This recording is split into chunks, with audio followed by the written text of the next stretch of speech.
Chapter 14. Banner of Personal Enforcement.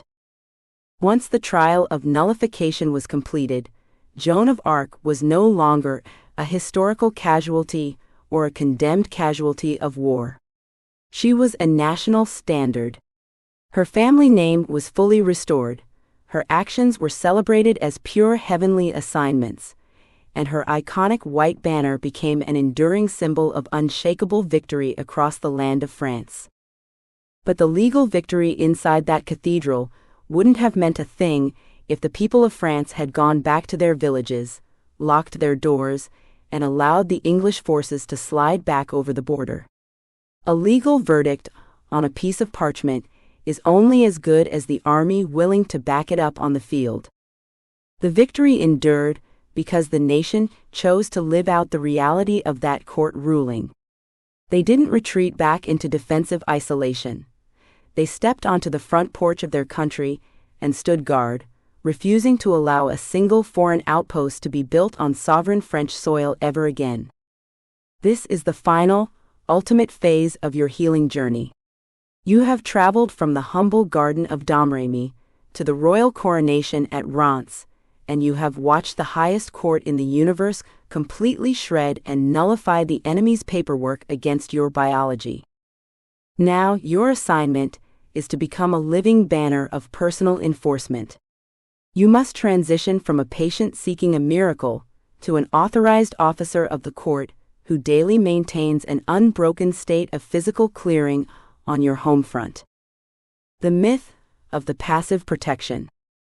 The greatest mistake a believer can make after discovering their legal authority in Christ is to slide into a state of passive relaxation, assuming that because the contract is signed, the enemy will automatically behave himself. We fall into a passive mindset. Well, I know the verse says I'm healed, so I'll just sit back and see what happens. If a symptom comes back, God will surely zap it for me. Hear this fundamental law of spiritual territory clearly. The enemy is a rogue squatter, and squatters do not read legal notices unless they are actively backed by an enforcer on the property. When Jesus declared that the handwriting of requirements against you was blotted out and nailed to the cross, he handed you the official evictions paperwork. He didn't promise that the enemy wouldn't try to sneak back over the back fence in the middle of the night to pitch a small tent. He promised that when you use his name and stand on his contract, the enemy has absolutely zero legal rights to remain. If you are passive, the enemy will slowly reoccupy your tissue. But if you are an enforcer, you stand on the porch and refuse to let him drop a single suitcase on your lawn. The Daily Guard Protocol. To maintain an unbroken state of physical clearing, you must establish an instant automatic defense protocol inside your thought life. You do not wait until a disease has built a massive fort in your organs before you decide to fight. You attack the very first arrow the moment it lands on your perimeter fence. When you wake up in the morning, you do not run a fearful inward audit to see how your body feels. Instead, before your feet even touch the floor, you lift up your standard and set the legal environment for your day. You execute a cold, calculated enforcement routine in the quiet theater of your thoughts. 1. Check your uniform, not your tissue. Remind yourself that you are not an ordinary peasant dealing with a biological breakdown. You are wearing the gifted armor of rightness. Your old natural history is dead, and you are operating under a higher heavenly lineage. 2. Silence the first inbound signal.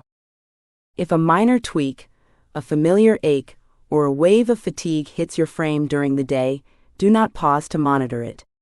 Treat it as a fraudulent bill. Use that sensation as an immediate trigger to declare, I see that sensation, but I refuse to audit my flesh. This body is a closed case. 3.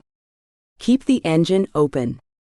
Do not try to manufacture faith through emotional straining or religious grinding.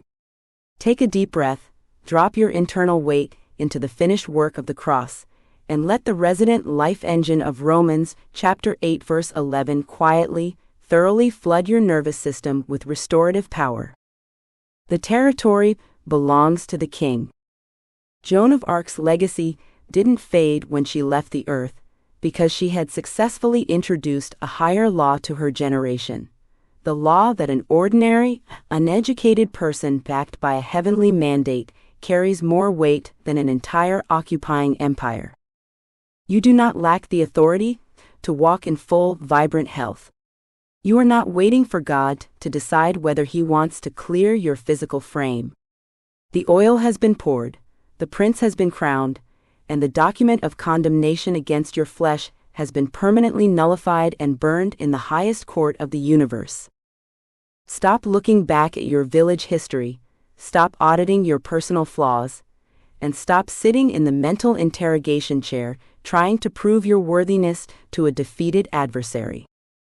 Your rightness is a gift. Your contract is signed in blood. Your spirit is a powerhouse of resurrection life. Put your shoulders back, step onto the front porch of your body, and confidently hold up the victorious banner of the cross until every single symptom breaks camp, drops its chains, and runs off your property forever. The siege is broken, the case is closed, and the land is entirely yours. Thanks for reading. Tony Eager. Brisbane, Australia. Joan of Arc gives our healing faith a boost.